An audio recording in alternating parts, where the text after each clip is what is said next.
Hey there, today we're going to go ahead and install the Tamiya CVA short shock unit set 2. And we're going to put some oil shocks on the back of Lunchy and get rid of these logo sticks that he's been running all this time. So the first thing I'm going to do is go ahead and pop this open and inventory the parts.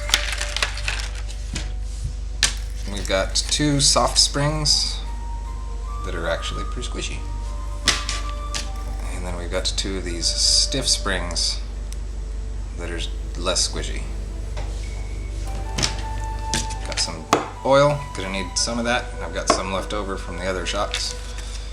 An instruction pamphlet at best.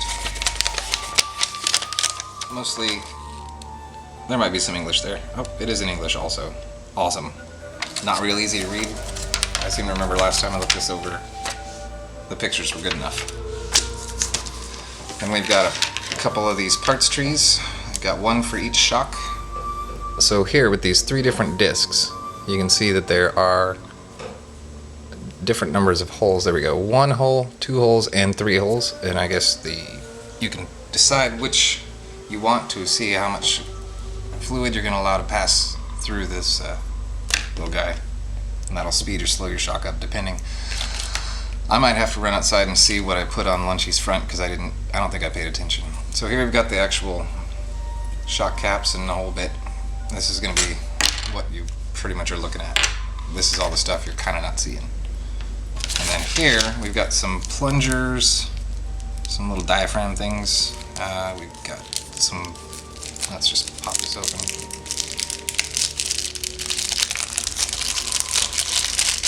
Oh, they're triple bag for your protection. Alright, so then we've got some rubber components here. It looks like you've got some grommets and things. And we've got 2 more bags. This one here is the main pistons, and some ball ends, and some sleeves and things and stuff. Hopefully the instructions will help figure that out. And then nuts and bolts and screws and things. Sweet. Let's make these shocks.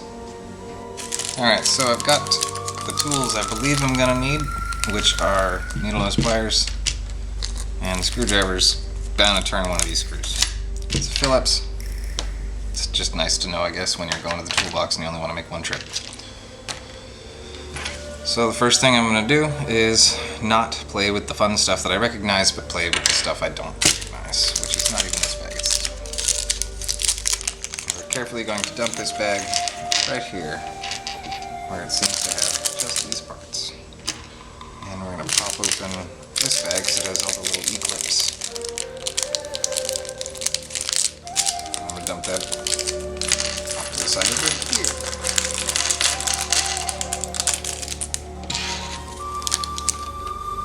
Now, the first thing that we're going to do is we're going to grab this guy. And if I remember correctly, I believe I started in the middle with the one, so I'm going to go ahead and go in the middle with this one here. So we'll just put in the 2 and I can change it later. Probably regret not making it the right way the first time. Unless 2 is what I want. Who knows? There it is. I'm going to need this guy. I'm going to need 2 of these rings.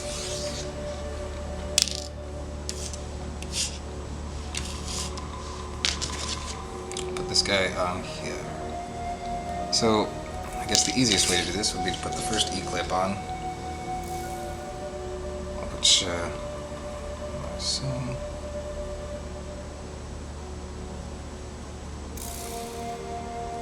that's pretty stiff.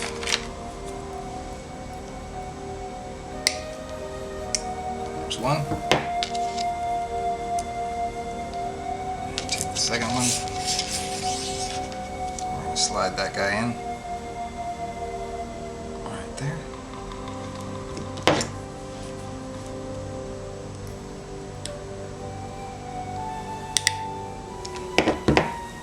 And now I've got a plunger.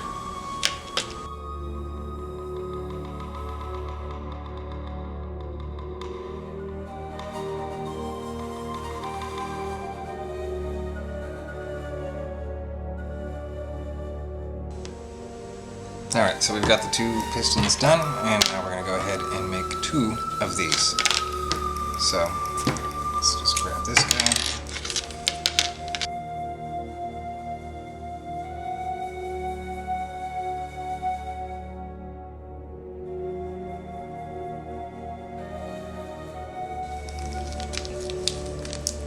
Alright, so we've got our pieces cut out here for the main shocks.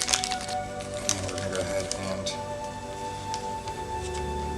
put 2 these little O-rings, grommets, whatever you want to call them, in this little bottom spot here. And there's just enough room for the 2 of them, and then I'm supposed to stick this cap. The instructions are very clear here. They say make 2. So I'm making 2. These threads are plastic on plastic, so I wouldn't get too squirrely on it. I mean, it'd go tight, but it's plastic on plastic, just know that. We're going to go ahead and do the same thing for this one. Stick our O-rings in there. Plastic on plastic action.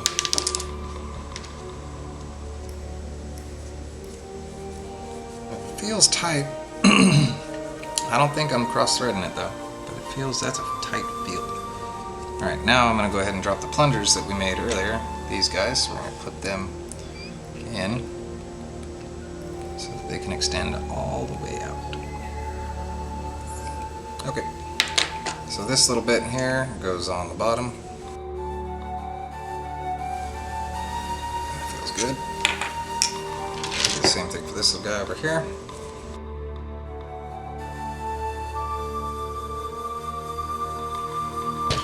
On to the next step. Now it's time to fill these things up.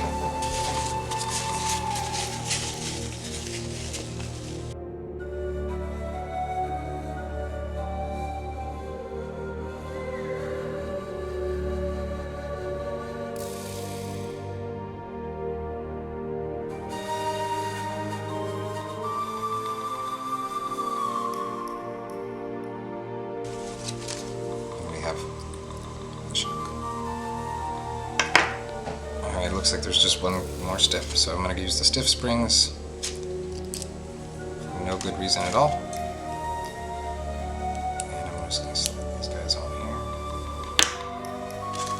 Done. Deal.